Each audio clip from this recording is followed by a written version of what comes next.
यकीन मानिए अमेरिका के इतिहास में यह वीडियो अब एक तरीके से एम्बॉस्ड हो गया और अब इसको सालों साल रेफर किया जाएगा। फिक्र आपकी में शुरुआत उस जानलेवा हमले से कर रहे हैं जिसका जिक्र पूरी दुनिया में हो रहा है, जिसका अभी अभी आपने एक छोटा सा ट्रेलर देखा है। पिछले 48 घंटे से अमेरिका के पूर्व राष्ट्रपति डोनाल्ड ट्रंप पर हमला ट्रेंड कर रहा है। शनिवार को एक रैली के दौरान उन्हें टारगेट करके फायरिंग की गई, लेकिन सोमवार को डोनाल्ड ट्रंप वापस रैली में चले जाते हैं।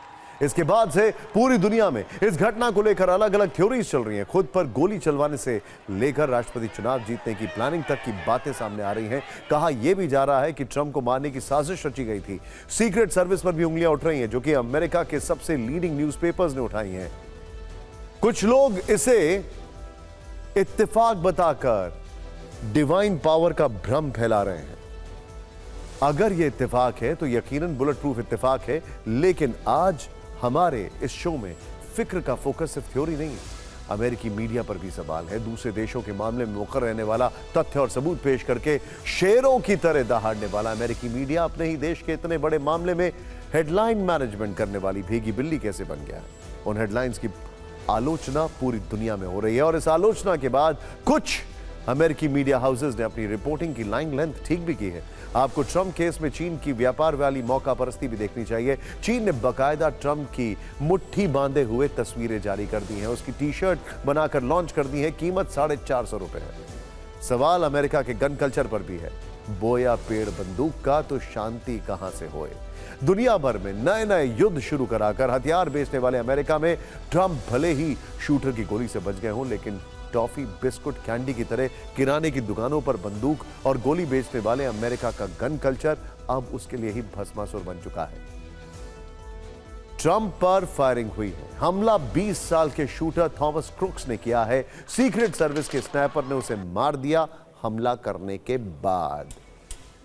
ध्यान दीजिएगा, हमला करने के बाद FBI ने इस घटना को लोन वुल्फ अटैक करार दिया है। ये बातें तो पूरी दुनिया जानती है, आपने भी सुनी होंगी, लेकिन ट्रंप पर चली गोली का हमने फ्रेम दर फ्रेम अध्ययन किया। ट्रंप पर चली गोली के रास्ते का विश्लेषण करते वक्त हमें क्या पता चला, अब आपको वो देखना चाहिए, क्योंकि इंटरेस्टिंग बात क्या है, डोनाल्ड ट्रंप अमेरिका के एक्स प्रेसिडेंट पर अगर गोली चलती है और उसकी पूरी थ्योरीज मेल खाती हैं जो जॉन एफ कैनेडी के ऊपर अटैक हुआ था 60 के दशक में, तो फिर सोचने वाली बात होगी कि अमेरिका कितना आगे बढ़ा है। ट्रंप पेंसिल्वेनिया के बटलर में खुले मैदान में रैली को संबोधित कर रहे थे। वो पेंसिल्वेनिया जहां पर जो बाइडेन की अभी लीड है, मतलब वो बड़ी बड़ी इमारतों और कंक्रीट के जंगलों वाली जगह नहीं थी, यहां वो शूटर का आसान शिकार थे। ट्रंप जिस मंच से लोगों को संबोधित कर रहे थे, वहां पास में सिर्फ एक इमारत थी जो ट्रंप के ठीक पीछे थी। यहीं सीक्रेट सर्विस के 2 शूटर सुरक्षा में तैनात थे। ट्रंप के दाहिने तरफ करीब 150 मीटर की दूरी पर एक कम ऊंचाई वाली इमारत थी। इंटरेस्टिंग बात है, ध्यान से देखिएगा, शूटर थॉमस क्रुक्स रेंगते हुए इस इमारत की छत पे चढ़ गया, जैसा कि एक स्नाइपर को ट्रेन किया जाता है। और यकीन मानिए 150 मीटर की दूरी, 150 मीटर की दूरी किसी भी शार्प शूटर के लिए, शॉट लेने के लिए, यह बता देती है कि वो एक बहुत वेल ट्रेन शार्प शूटर है। उसने मात्र 150 मीटर की दूरी से ट्रंप पर फायरिंग की थी। यानी ट्रंप की सुरक्षा में भारी चूक हुई है। यह खामी किस किस स्तर पर हुई है, आज हम आपको यह भी दिखाएंगे, एक एक करके बताएंगे। देखिए इंटरेस्टिंग बात क्या है, इस पूरे मामले में डोनाल्ड ट्रंप के ऊपर हेडशॉट लिया गया था। हेडशॉट, वो बचे, इस तरफ मुड़े और वो कान को ब्रश करके निकल गई। दूसरा विंड स्पीड, 150 मीटर की दूरी। यकीन मानिए 150 मीटर देखने में, सुनने में बड़ा हल्का लगता है, छोटा लगता है, लेकिन 150 मीटर से अगर कोई स्नाइपर शॉट लिया जा रहा है और वो भी हेड शॉट के लिए, तो इसका मतलब वो बहुत शार्प शूटर रहा होगा कोई।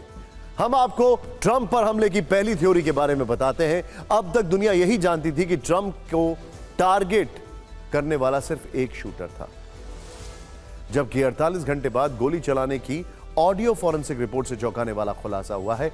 अब एक एक चीज देखिएगा, उसके बाद आपको एक बहुत इंपॉर्टेंट इनपुट देने वाला है। पेंसिल्वेनिया के बटलर में रैली स्थल के पास शूटर एक नहीं बल्कि 3 थे और ट्रंप पर 3 गन से हमला हुआ था। एक गन से चली थी 3 गोलियां, दूसरी गन से चली थी 5 गोलियां और तीसरे हथियार से ट्रंप को टारगेट करने की कोशिश हुई थी। सवाल यह है कि 20 साल के थॉमस कुक नाम के एक शूटर को मार गिराया गया। बाकी के 2 शूटर्स कौन थे, वो कहां हैं, किस लोकेशन से फायरिंग कर रहे थे, उनके बारे में सीक्रेट सर्विस या एफबीआई को कोई जानकारी है भी या नहीं। इंटरेस्टिंग बात क्या है इस थ्योरी में, और इस पे जरा ध्यान दीजिएगा, यही रखिएगा अभी आप। इंटरेस्टिंग बात यह है कि ट्रंप के ऊपर जो गोली चली थी वो एक स्नाइपर शॉट था। थॉमस कुक जिसको मारा गया उसके पास एक मशीन गन थी, यानी शॉट उसने नहीं लिया गया, तो मारा उसको गया है जिसने शायद शॉट नहीं लिया है, शायद, लेकिन वो था उस मॉडस ऑपरेंडी में। ऐसा प्रिलिमिनरी इन्वेस्टिगेशन कहता है अमेरिका से जो अलग अलग एक्सपर्ट्स हैं। तो जो शार्प शूटर था वो कहां गया, है कि नहीं इंटरेस्टिंग।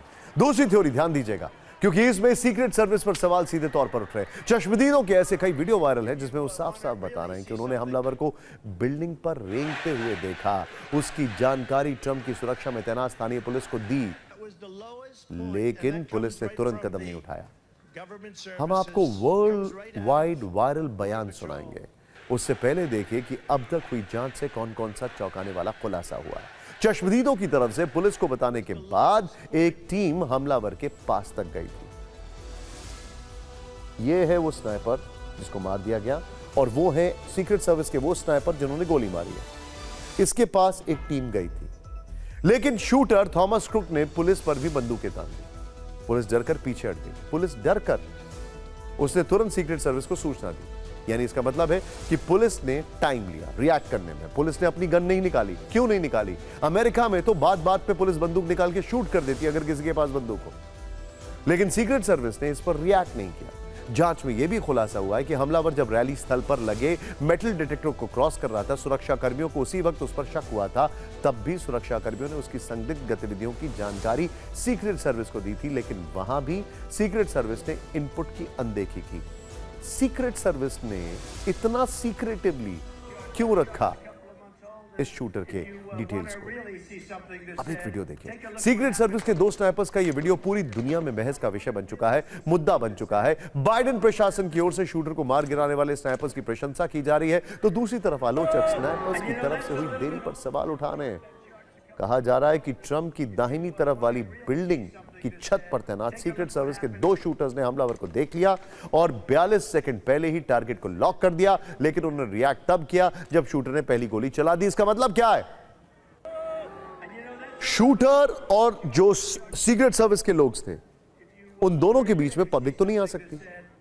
जब टारगेट लॉक कर दिया गया है तो फिर उसको मारा क्यों नहीं? जब उसके हाथ में गन है और वो गन इस पोजीशन में है कि वो किसी को वो पॉइंट कर रही होगी डोनाल्ड ट्रंप की तरफ, जाहिर तौर पर ट्रंप की तरफ पॉइंट कर रही होगी, तभी उसने गोली चलाई। इस तरफ तो मारेगी नहीं। सोचिए आप, 42 सेकंड की देरी क्यों हुई? किसी पर हमला होने और उसकी जान बचाने के संदर्भ में 42 सेकंड बहुत होते हैं। हालांकि सीक्रेट सर्विस के इन दोनों स्नाइपर्स में से एक जोनाथन विलियस ने नाम के स्नाइपर का सनसनीखेज दावा यह है कि उन्होंने गोली चलाने से 3 मिनट पहले ही हमलावर पर नजर बना ली थी। वो उसे शूट करने की परमिशन मांग रहे थे। सीक्रेट सर्विस कब से परमिशन मांगने लग गई? लेकिन सीक्रेट सर्विस चीफ ने उन्हें ऐसा करने से मना कर दिया, यानी उन्हें ऊपर से ही इजाजत नहीं मिली। ट्रंप पर फायरिंग की घटना कई थ्योरीज के इर्द गिर्द सिमटी है। तीसरी थ्योरी सबसे ज्यादा हैरान करने वाली है। इस थ्योरी को लेकर सवाल यह उठ रहा है कि क्या ट्रंप ने खुद अपने ऊपर हमले की साजिश रची? क्या अपने ऊपर गोली चलवाना ट्रंप के चुनावी स्टंट है? यह सवाल इसलिए क्योंकि डोनाल्ड ट्रंप की पर्सनैलिटी ऐसी है कि वो हमेशा सुर्खियों में बने रहना चाहते हैं। चुनावी रैलियों के दौरान भी वो लोगों से कनेक्ट करने के लिए वो स्टेज पर डांस मूव करते हैं, जो बाइडेन को मिमिक करते हैं, कुछ ना कुछ ऐसा करते हैं जिससे वो लाइमलाइट में रहे। हालांकि वो खुद रियलिटी टीवी शो के स्टार भी रह चुके हैं बाय द वे। ऐसे में अमेरिका में कुछ लोग फायरिंग की घटना को भी उनका चुनावी स्टंट से जोड़कर देख रहे हैं। डोनाल्ड ट्रंप के मुताबिक शूटर ने जो गोली चलाई वो उनके कान को छूकर निकल गई, जिससे कान से खून निकल आया। हालांकि अमेरिकी वेबसाइट न्यूज मैक्स का दावा है इससे उलट।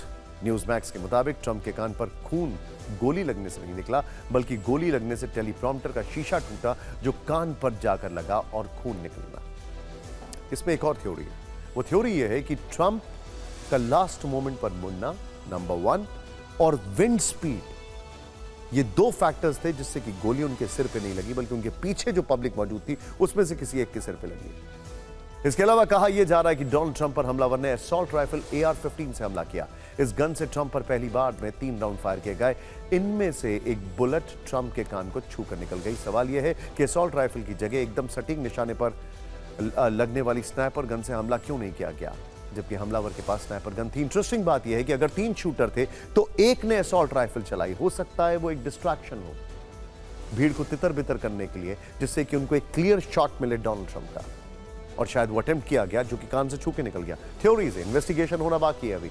इस थ्योरी के बाद सवाल उठता है कि क्या डोनाल्ड ट्रंप ने चुनाव में सहानुभूति लेने के लिए खुद पर हमला करवाया? क्या अमेरिकी एक्सपर्ट्स और सोशल मीडिया यूजर्स यही मान रहे हैं और इसे ट्रंप का चुनावी खेल बता रहे हैं? वैसे हमले के बाद ट्रंप का मुट्ठी बांधकर बोलने वाला जो अंदाज है वो भी विक्टिम कार्ड से विक्ट्री पाने वाला लग रहा है। इसमें इंटरेस्टिंग बात यह है कि ट्रंप की पर्सनालिटी को लेकर, ये हालांकि शूटर है, ये उस शूटर का वीडियो है जिसने भर भर के कोसा है ट्रंप को और खुद को रिपब्लिकन बताया है एक जमाने में। हालांकि ट्रंप की पर्सनालिटी का एक ट्रेट ये है, मैं चाहूंगा जरा दिखाएं ट्रंप को, वो ये है कि ट्रंप जब भी मात खाते हैं वो ये दिखाने की कोशिश करते हैं वो बहुत मजबूत है, चाहे उनकी बैंक्रप्सी का केस हो या फिर जो कैपिटल हिल में हुआ था उसके बाद। आप नोट करें, ट्रंप ने कभी नहीं कहा कि वो झुक गए, उनकी गलती थी या फिर कुछ भी ऐसा। और डोनाल्ड ट्रंप हमेशा ये दिखाने की कोशिश करते हैं दैट ही विल सर्वाइव। वो उनका एक पर्सनालिटी ट्रेट है, ये अमेरिकन साइकोलॉजिस्ट कह रहे हैं।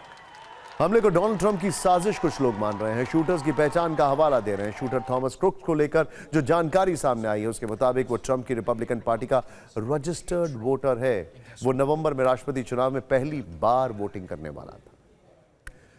चौथी थ्योरी एक चार्ट और ट्रंप के सिर झुकाने से जुड़ी है। अगर ट्रंप मिली सेकेंड्स के लिए सिर नहीं झुकाते तो गोली उनके सिर के आर पार होकर निकल जाती है। डोनाल्ड ट्रंप पर जानलेवा हमला करने वाले शूटर की कैलकुलेशन एकदम सटीक थी। टारगेट था ट्रंप का सिर, लेकिन आखिरी पलों में कुछ ऐसा हुआ जिससे गोली सिर्फ कान को छूकर निकल गई। रिपोर्ट के मुताबिक ट्रंप ने बताया कि आखिरी मिली सेकेंड्स में अगर उन्होंने सिर नहीं झुकाया होता तो उनकी जान चली गई होती। हमले वाली फुटेज को स्लो मोशन से देखने पर पता चलता है कि गोली चलने से कुछ क्षण पहले ही ट्रंप ने अपना सर हिलाया था।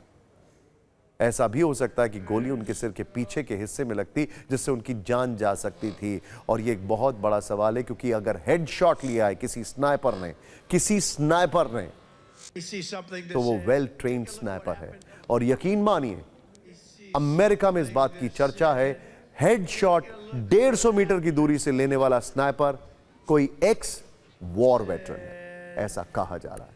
अब यहां यह जानना भी दिलचस्प है कि ट्रंप ने सिर क्यों झुकाया। ट्रंप ने व्हाइट हाउस के पूर्व डायरेक्टर रॉनी जैक्सन को बताया कि उन्होंने रैली में बड़े स्क्रीन पर लगे अवैध इमिग्रेशन के आंकड़ों वाले चार्ट को देखने के लिए सिर घुमाया था। अगर चार्ट की ओर इशारा नहीं किया होता तो उसे देखने के लिए अपना सिर नहीं घुमाया होता तो वो गोली सीधे मेरे सिर में लग जाती। 2 चीजों ने ट्रंप की जान बचाने में मदद की। पहला, हवा की रफ्तार, विंड स्पीड, जो हमने आपको बताया। दूसरा, जिसने बुलेट की दिशा बदल दी। और दूसरा, आखिरी क्षणों में ट्रंप का मुड़ना जिससे गोली उनके कान को छू कर निकली और पीछे खड़े व्यक्ति को लगी जिसकी उसकी मौत हो गई। हालांकि उन क्षणों में भी ट्रंप भर भर के बाइडेन को कोस रहे थे। अगर आप वो ऑडियो सुने, एक बात जो गौर करने वाली वो ये है कि जिस शूटर ने ट्रंप पर गोली चलाई वो हाईली ट्रेन्ड स्किल स्नाइपर था, क्योंकि उसने हेडशॉट लिया था। हेडशॉट अक्सर ट्रेन्ड स्नाइपर्स ही लेते हैं, वरना वो चेस्ट पर टारगेट करते हैं। सवाल यह भी है कि जब पूरा पोडियम वाला इलाका सिक्योरिटी की तरफ से सैनिटाइज था, उस बिल्डिंग की जांच क्यों नहीं की गई जिस पर यह शूटर मौजूद था। थ्योरी नंबर 5 यह है कि ट्रंप को बचाने वाला कोई और नहीं बल्कि टेलीप्रॉम्प्टर है। टेलीप्रॉम्प्टर के बारे में आप जानते होंगे, जो अभी मैं पढ़ रहा हूं आपके सामने, यह असल में डिस्प्ले स्क्रीन है। किसी भी देश के राष्ट्रपति, उपराष्ट्रपति, प्रधानमंत्री या न्यूज एंकर तक, यानी हमारे जैसे लोग, सभी लोग अक्सर कैमरे पर धारा प्रवाह बोलने के लिए बगल में लगे इसी डिस्प्ले स्क्रीन की मदद लेते हैं। इस डिस्प्ले स्क्रीन पर भाषणों का कंटेंट या फिर न्यूज कंटेंट बड़े बड़े अक्षरों में लिखा होता है। जिस टेलीप्रॉम्प्टर से मैं पढ़ रहा हूं, जिस कैमरा पे मैं पढ़ रहा हूं, उस पर भी टेलीप्रॉम्प्टर लगा है जिसे आराम से पढ़ा जा सकता है। ट्रंप भी अपनी रैलियों में धारा प्रवाह बोलने के लिए इसका इस्तेमाल करते हैं और ज्यादातर वर्ल्ड लीडर्स करते हैं। जो बाइडेन के लिए तो कहते हैं कि वो शायद बगैर उसके काम ही नहीं कर सकते हैं, वो उनका बेस्ट फ्रेंड है। आपने ट्रंप पर फायरिंग के तमाम वीडियो में इस टेलीप्रॉम्प्टर को ट्रंप के दाएं और बाएं ओर लगा हुआ देखा होगा। इसी से वो लुक देते हैं इधर और उधर। इससे जुड़ी रोचक जानकारी यह है कि ट्रंप ने शनिवार को घटना वाले दिन इसका इस्तेमाल ही नहीं किया। आमतौर पर वो ऐसा करते नहीं है, लेकिन उस दिन उन्होंने वहां मौजूद भीड़ से भी कहा कि वो आज टेलीप्रॉम्प्टर पर लिखी हुई स्पीच नहीं देंगे, बल्कि लोगों से सीधा संवाद करेंगे। और तभी वो जो बाइडेन के बारे में बात कर रहे थे, वीकेस्ट प्रेसिडेंट ऑफ अमेरिका कह रहे थे। कहा जा रहा है कि ट्रंप के इसी फैसले ने उनकी जान बचा ली, क्योंकि अगर वो टेलीप्रॉम्प्टर को देखकर बोल रहे होते तो उनका सीधा फोकस टेलीप्रॉम्प्टर पर होता, नंबर 1, और उनका सिर एक जगह पर स्थिर रहता। लेकिन ट्रंप यहां वहां देख रहे थे, पब्लिक से सीधा संवाद करने के लिए दाईं और बाईं ओर घूम रहे थे। इस चक्कर में उनका सिर भी लगातार मूव हो रहा था। कहा जा रहा है कि शायद इसी वजह से हमलावर का निशाना चूका और वो बच गए, क्योंकि जिस वक्त वो टिल्ट हुए उस वक्त वो अपने पीछे वाली पब्लिक को भी देख रहे थे। सुनिए ट्रंप ने टेलीप्रॉम्प्टर देखकर संवाद न करने की बात कैसे हमले से ठीक कुछ मिनट पहले कही थी।